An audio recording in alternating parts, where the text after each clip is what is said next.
This video demonstrates how to fit the Stormguard garage door self-adhesive seal.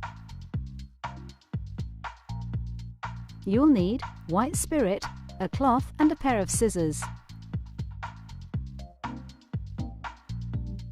Step 1. Measure up.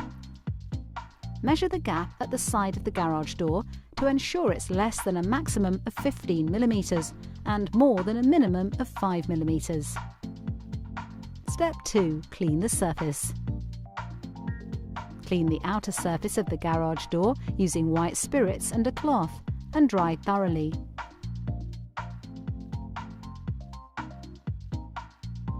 Step 3. Fitting.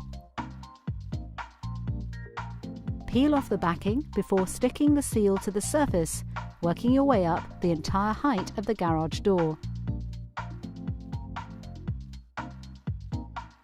Finally, trim the seal to size with a pair of scissors.